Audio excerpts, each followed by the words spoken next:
Hi guys, ngasi udhana laksare Thoibisu Nupini hariba Vol.3 myam suiran tabiu aduga ai wari asi nongna tabi ba kangu singoragadi like share subscribe toksin biramu Thoibisu Nupini hariba Vol.3 asida nupi singda chathariba nupi singi thabak thawong singa madi lamdam sida iche chal singda tariba da sa singi matang singda base tawjaraga sagatcha wari ma khangni hari wari singa sibu mayamna mapung phana tabiu haibsi matang han moktada nolokchari aduga Thoibisu Nupini hariba Vol. Asigi ahanba aniso Vol. Takra matung singda ahumso Vol. Asi puduna lakchabani ai numit marini gi manungda ai Vol. Sing asi hapangamna bona jage myamna habirapagi damakta thagasari aduga Thoibisu Nupini hariba Vol.3 asi myamna sina jage toli ta kono pigi mapukse khongthang ama soibada punchi se loiko mekup amada nupigi punchi lepiko da Thoibi summi nang hariba wado adubu Thoibi aibu hayo hairagadi nupi ubisingi khongthang lui haibase ai su yaningi samasida nupaga nupi khenabagi palasina orakpa lambini hainu sulubu yai adubu amaromda masi aikhoina semdokpa sumgani maramdi larik laisu tamlabasu laisu yaudraba haiba posaksidagi ayamba lakhibani amaromda chanabi haibase meba aikhoina sembani meba aikhoina sudumak semdokpa yai Thoibi ado nangi punsi wari do liyo base aina khangliba nangi punsi wari sidi mina harakpadagi khangbani nangna aibo mukta khangan biyo Thoibi aduga sanabi haiba sidi aikhoina semgadabani nang aina sama sida semtok bangamna wanaga dabani nang kamta khangano Thoibi dada lai sidi da aisu ingawongna leirapani punsi se yamna komna khalami amaromda nungsi bhai base karino khandingaida aina darawatbu thengnajakibani manasu iheneli haina thamoida latki mabu thamoi sengna nungsijarame Thoibi ngaiko ko ai imanaba amagi kolai maga wari ma sanagadabani ado nang ngaktang putharamo ai toilesu sangake nang ngaktang putharamo duga ai nangi wari do ngasi de roibuk tadine hello bhai ai paw ma tarabo ado hoi ai phone ma dubudi off laibane aisu nangona call torke toraga kauraba hoi chumi bhai ado hayeng nongalaga dum plop pulasi ka toroge yai bhai toraga lore ka toroge bhai hoi bhai ado bhai aina ma haibado nang adu yaradiro pare bhai Pari magi call ado pairaga mapalda thoki Thoibi haukraba magi punsi ado ningsinglammi Thoibi nangna aina call toba khuding waiting he leido kanano da imanabi ne mayam pulaga conference call da wari sanabani aidi thajade nang nupa aina tapa atopa koina ba thambra Thoibi dadi nang bu thamoi sena nuksi nang dagi thamoi kaina budi singano Thoibi dada nang aibu yama thajadabra ai kanam to koina tie dada imani bigai ne haiba hoi marakta imana bagai paw phone basu yawe ado ai kan ta hangene dada aibu kyam nuksige Thoibi thajadabagi nate nang se aina tana kanam ta gi call wari sanin da bagini dadi nang bu yam nuksi ado nangdi dadabu kyam nusi tasena nangbu nupa mata koina ba thamjibra ne Thoibi aya dada ai kanamta koina de haiba hairakpadi mayam haire e ado aisu dada thamoi sena nungsi haiba dada Thoibi nang hajina gano nang aikoi imana bagana su yam hai dagidi nangi noigi school dagi nupa amma koinai haisidi dada nangdi kananda hangliba adugi wado aya mi adudi sum paw phaunabani haujikti dada phauna khidreda maram marta ab da phaune mana ibu sum tana budu da phaunaram ado dada di kamaina khangiba aina haidra Thoibi dadi loina khangi ko do hojik nangna kari tauri nangna kari furi machu lili haibu khangi ko is da nang toksinagano haima aseng bani loina khangi haibani da hairo adudi yeng adubro nang hojik black machu gi fruit ama lili sumbra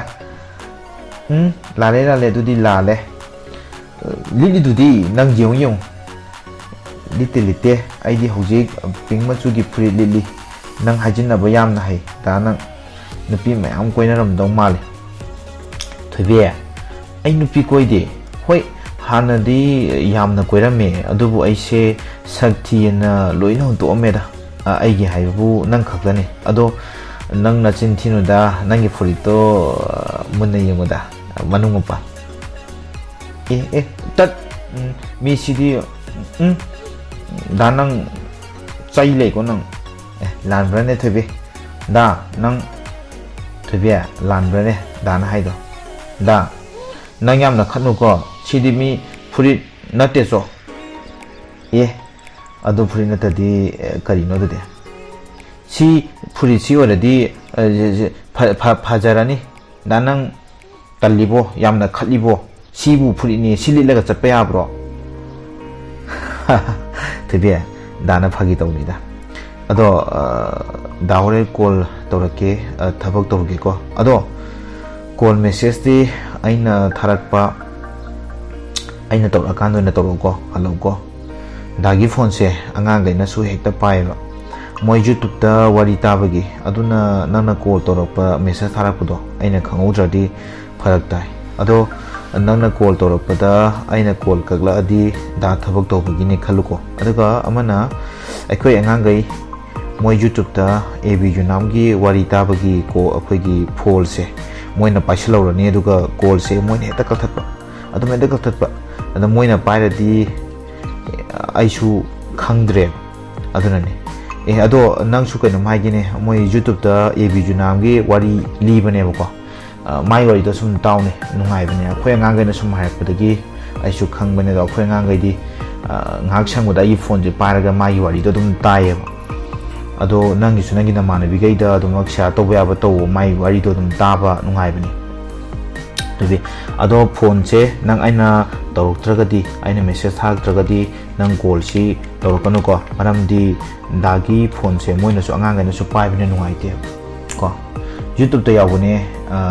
namana bagai da sudun sha to ko taba nungai ba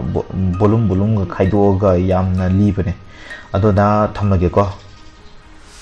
hoida aisu game sanage thamlage da thoibi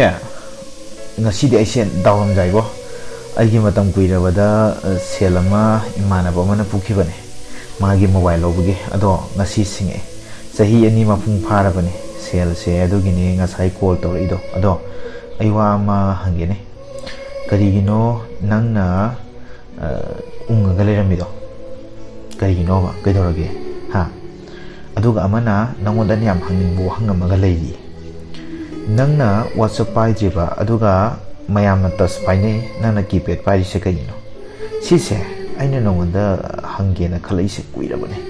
adubu ibaini khangnaba matamdasu nang ai nongmata message natraga call natana wari sanaba phangde even nang de ai sakse unningdabra khangde nongmata video call su sanarakte amaromda nang ai se hena nungsiba warpra khangde aina di nang bo hena nungsiba jani aduga nangna haibadadi nang class che loibaga phone pai haike adu su tasta adubu aina nang bu thengnara matamdadi nang nangi nokia gi keypad senatana nang phone parakte masina aina khangninge se aduga college ta unaba natana nang ai nomoto unase haibasu yade pausu nomagi manungda phajana paunaba phanglate masise ai nangi nafamda haige khalis kuirabane karigino bathobi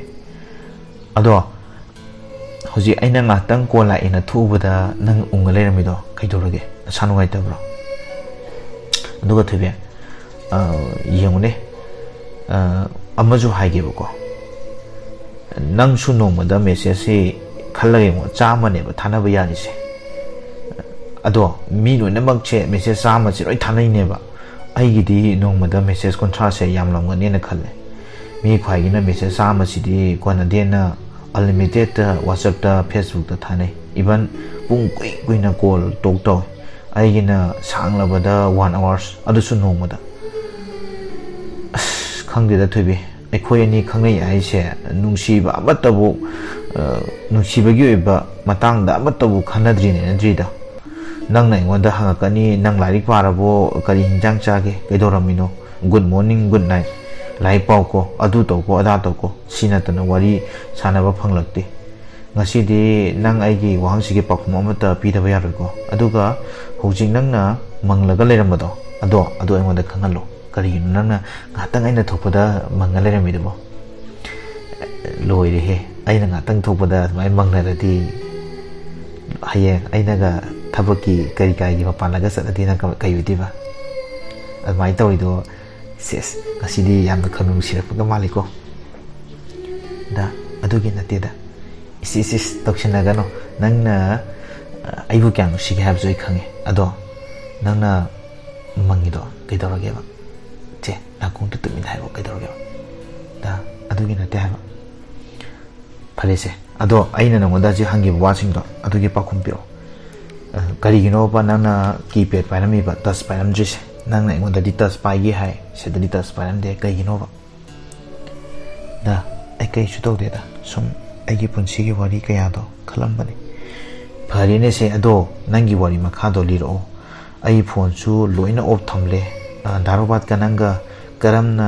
काइना खिबनो अदुगा नंगना keypad पाइबगी मरम सु मसी दिली दबे यारको दा वारी सिंसे यामना सांगे अदुबो आइना सिदि नफम दमत खातना दिगेदा दारोबात का आइगा नोमोनोमोगी पाव फोनबा सुमसुम हेलमे class 10 की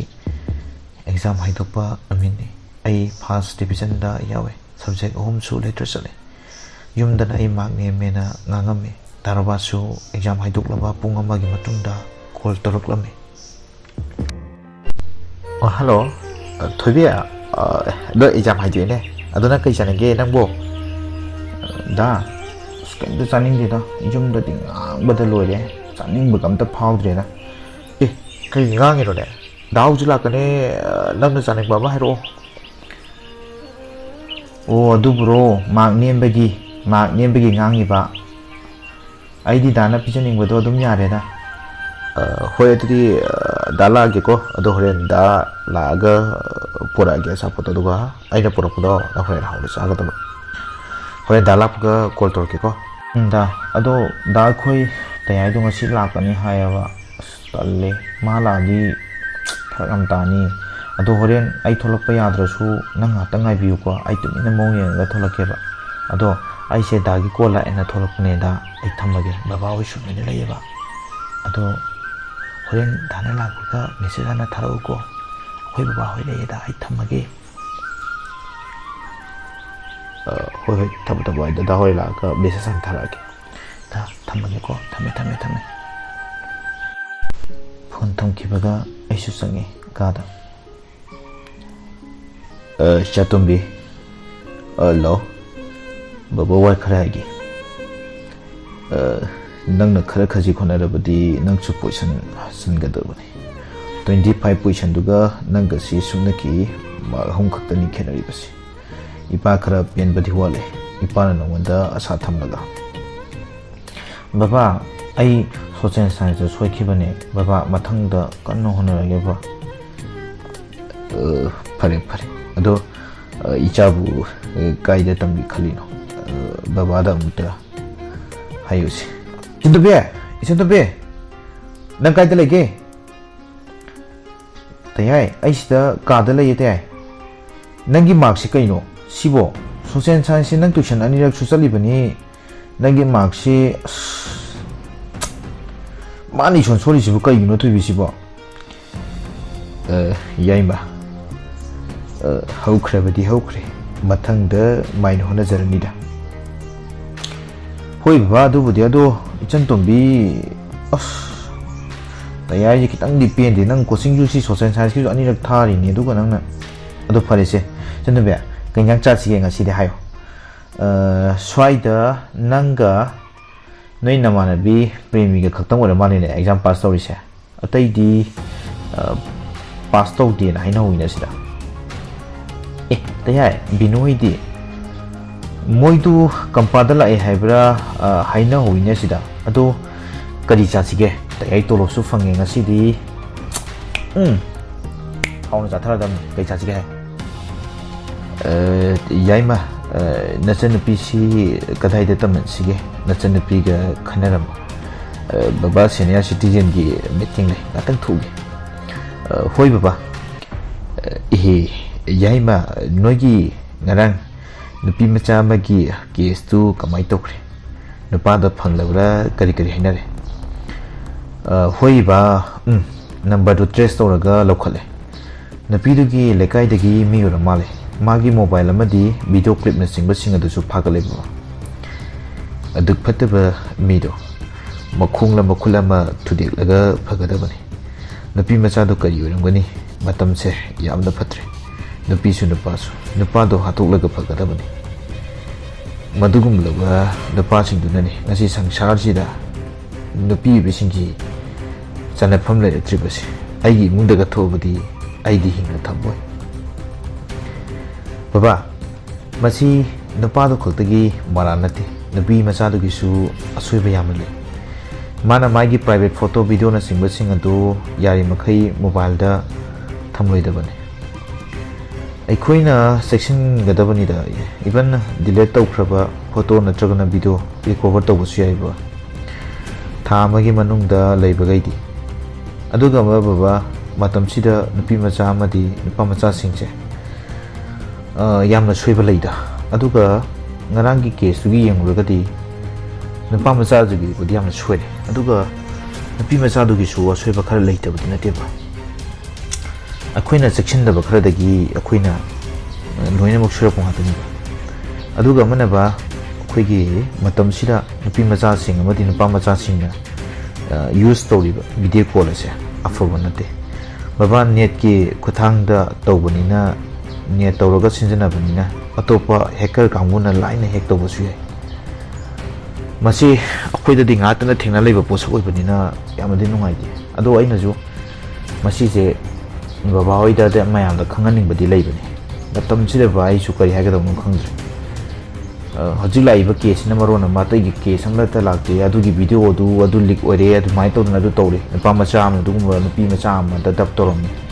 tongan ba social media da maming onthok na hanga thabak kaya sa tharami Sumbagi wali ngatne ba office lai ju mathabu saraba jani da kari haga dono khangdre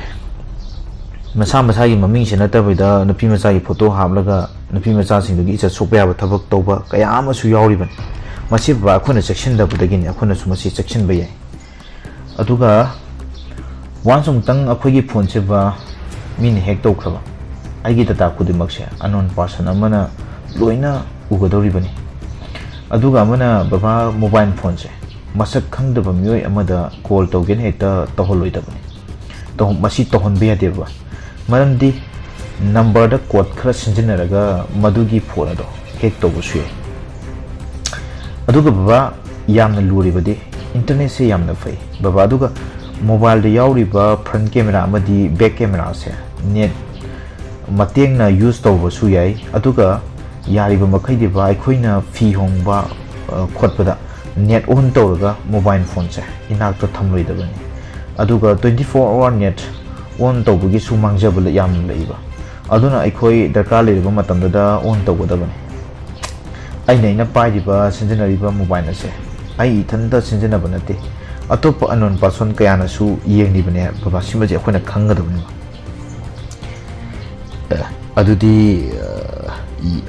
yamna lubajani ne mobile se yamna lubajani ba aduga noi hack haisi aikoina aikoigi phone sida mina hack tawri haibadi khangba ngamdawra yaiba madu ngamlagadi kamai tawi natragana aigi phone si mina hack tawba se kaimda khangdabida aduma leibajara madu baba khangni baba masi yai khangtokpa yabajani ba ado baba masi phajana akhoi पुल्लगा सानाबदी फरे बाजु थबक लई हाबदुदा आइसे Yaima meeting दुदि आई code थोगे अदो होजिक नंगी mobile Matang बाबा दंग खंगलो बाबा दंग खंगनिंगे अदुगी मतंगसे फरे बाबा दुदि आई हारगे मचे बाबा लोइनमक सेक्शन बा मथौ ताई हाबदुनिदा दुगा करमना फोन पाइगदगे दुगा करमना खंगदगे हाबदो आई हाइजेगे बाबा अखोइना अहानबदा तौबा याबसे स्टार हस 21 हस नमलगा आइगे सिमदो हेक तौबी नत्रगना तौते येंबा यागनी हाइबदी स्टार हस 21 हस से नमलगा कॉल तौबदा याबा सिमसु यावे यादबसु यावे मरु ओइना अदुगा मसीगी कोड असी नंबदा सुमाइना थारकनी अदुदी कॉल फॉरवर्डिंग unconditionally हायरगा मखादा voice not forwarded data not forwarded fax not forwarded SMS not forwarded असमाइना वही खरा थारगा नाकंदा not forwarded अना थारकनी बा मसीदा not forwarded हायरक अबा अखोइगी फोन से हैक तौदी हाइन अदुगा forwarded हायरक अबा आइगी फोन से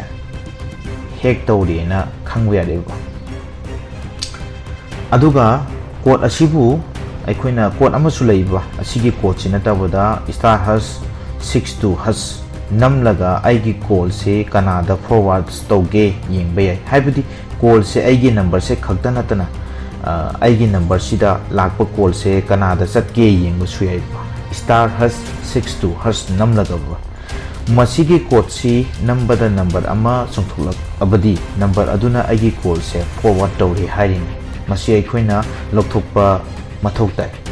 अदु कमाय लौथोकदगे हाइबसिबा करिगुंबा आइना ngasai स्टार हस 62 हस नंबरदा कॉल तौब मतमजिदा नंबर अमा थोलक तारगदी आइगी कॉल से मागी नंबर टू द फॉरवर्ड तौरेन हाइन अदुगी मतमदुदा आइना section गदोरिबसी मदुगी number two the forward लेरबनिना number two forward लौथोक मथौ ताई कमायना लौथोकदगे हाइ मतमसिदा बादुदी हस 002 हस नमलगा डायल तौबदा कॉल फॉरवर्ड तो लेरंबदो डिसेबल तौखिगनी मसी नंबर ने बा अखोना सेक्शन गदबनी अदुगा आइना ngasai बाबादा ममांगदा फंजगिबदो मसक खंगदो मीदा अखोना कॉल तो हंगे हाइबदा एकदम पीबा यादे हाइबदो माना तौगे हारगना नंबर दो आइना नमगा मागी मंगना कॉल तो गदबनी बा नतबिदा आइगी फोन से माना कॉल तौगेना लौगरो होरेन कोड नंबर खरा हापगा कॉल तौसलम मतमसिंदा सुंबा प्रॉब्लम से याम ततना थोपे आइबा मसी नंबर 1 अखोना सेक्शन गदबा थबक थोंगसिनेबा अदुगा बाबा अखोइना अमसु खनबे आइ सुमाइना बैटरी सी करिसु तौद्रिबा अदुगा हाइबदी बैटरी जे यामना हलिंगे मतमसिंदा आइना नुंदांग तोमलमदाइदा बैटरी परसेंटेज से फजना यहोबा हाइदी 80% नत्रना 70% यारोगा लेहोबा अदुगा आइना तुम हौगलक मतमसिंदा 10 नत्रना 20% नंग यारोगा लेम तारगदी मदुसु आइगी फोन से हैक तौरे हाइबगी खुदम अमने मसीजो कोना हैकर अमना आइगी फोन से हैक तौरे हाइबगी खुदम अमोइना खंगनबनी मसी बाबा बैटरी यादबगी नते मसे कोना सेक्शन गदबनी अदुगा कंडीशन अमदा बैटरी यादबददी नते कोइना साजरिसे बाबा कोइगी बैटरी यारिबा मोबाइल फोन से हल्लिबा बैटरी कसुंदा तौजु मतमदा नुंदांगी मतमदना 70-80 लेहरगा अयुक तुम हगोलक मतमसिंदा 10-20% ग लेरम तारगदी मसीजो नम सेक्शन बयाबा फैक्टर अमने बा आई फोन से हैक तौरे हाइबगी सुंब फैक्टर से यामना लैये बाबा अखोना सेक्शन बयाबा अखोना तौबा याबा अदुगा ngasai हाइजगिबा नंबर दो बा आइगी कॉल सी अहानबदा इन तौबा याबा से स्टार हस 21 हस नंबीबा अमा अदु नम्मा कांदा आइगी कॉल फॉरवर्ड लैबा अदगिदी कना कनादा अनकंडीशनली चसलिगे हामना सिंबा सिंदो येंबा याय हाइबा अमा अदुगा बाबा मना स्टार हस 62 हर्स नंबर मतमदना आइगी कॉल से करम नंबर दा फॉरवर्ड लेगे हाब तो येंबा याय हाइबा अमा अदुगा ngasai hari bosu to leram taragadi has 002 has namna kanda ai call leram forward to disable to biya gani ba mache sim khudimak ta activate noina ma oide adu sim maya mana di oiba machi aduga baba ngasai battery gi wafam do battery du aina battery yana 80% da yahobudu nundang yahobudu na iktum holu da 10-20 da yaromi bu baba madu factor amani baba मागी दु अखोइना खंबा यारिसि phone दुगी मनुंग द याउरिबा data मयाम अदु ट्रांसफर तौनबगी नत्रगना आइगी फोन दुगी इंटरनेट डाटा सिंग अदु यूज तौबगी मदुदगी फैक्टर अमो इन बैटरी दो अखोइगी मयंग ताथरपनी हाइबदि आइगी फोन दो हैक तौरि हाइबनि बाबा सेंक्शन इलाइ लाइन हाइबदा अदुगा बाबा अमना अखोइना अखोइगी यारिबा मखै प्ले स्टोर द फंगबा एप्स खक्तमक हामनबो होना बिगतबनि बाबा Play Store da yauba application sing asidi akhoi secure oiraba haidi hana Play Store na test tawraba posang ngakane masida akhoi yaudaba apps haidi akhoi na tongan ba Google da tongan ba atopa site sing dagi download tawraga hap apps khara yaweba masi wa akhoi na akhoi language ta third party apps hai kana khangne ba masi akhoi na akhoi haidi ba third party apps se karigumba matamda aigi phone se matam chadana yam kana hena sagala aba madusu factor amoina loba yai haibadi third party apps amoina habliba apps adutagi hack tobagi symptom masidagi ora pusyai ba aduga akoina habliba apps singduda apps tu sagaliba miyoi singduna ai phone gi data sing ado yengba yabagi factor masu hai aduna yari makai bai khuna section ga dori base phone sigi asoiba amma yaure hairabadi akoina hana section bi ga dawne ba maram chadana ai phone se sagalakpa karigi damta sakala ibano nusala thokpusu nate use to nate sakala isina karigi aduga aigi sigi app se hapaga aigi battery passenger je ta thari sina karigi masi ba factor amane aidi yari makai ena sa hijawdo Play Store da yauba adum namkhangi app sing kitang hap na bhona bi da woni maramdi Play Store da yaudo app sing je khona third party apps ko harib app sing asidi secure oidabani na aigi tongan ba privacy oiba posak kaya amasu masai gi harib app sigi khutang gi yengba yana bagi factor me amam su heleba masi akhuna ba section lagadi noina ma kan ba ya bajani da factor budi ba mayam lei sigi mo factor sing su maroi ba factor amani habse maina ba da sum nganja ba kadani baba aduga asida nate akhuna khangbe aba point si yamna lekre ba adubu smaina amsu to ba ba aduga akhuna khangadori ba posaksi ai phone sidani ko ba khangadusi akhuna hapli ba internet asi masida karimta sinjana dana haidi akhuna internet si aigi sinjana nomagi kaimta use tawdringai da internet se loiram ba yawi masigi matam da su aigi phone se hit phajana oigani ba haidi aigi phone se phajana sagat kani haidi nomagi manung da normal oina net se haktok thamlaga baba chali basi 200 tagina 300 MB box se chale masi normal masidi normal ne baba adi ngan tongan ba aigi yauri ba manung yauri ba app sing aduna magi background running tobugi adubu masi sigi hengkatlaga aigi phone sigi hapsari ba 1.5 meter na 2GB phangba internet asya karimda sina dana net se loiramba tarabadi madusu factor amani baba masi akoina section ga dabani masida internet lori bodo kana gomba unknown person amana aigi phone che hack tawraga data mayam da transfer tawbagi haidi ba data mayam duna chathoki bena maram ona kanda ngasai gi haidi ba internet ase lori bane ba mase kana gomba amana section ga dawo se aigi phone che akhoi gi kai haitare baba aigi phone asi yadre kai factor sum ama leire na khang daragadi haidi posak ado akhoi na phajana check tok tok ma thok dai ado ba haju fauda ina palli basi point mari mu ketang ngai de do leibagi di point mayam ma leiba ado hojik makha ta ba point sing du adwak leire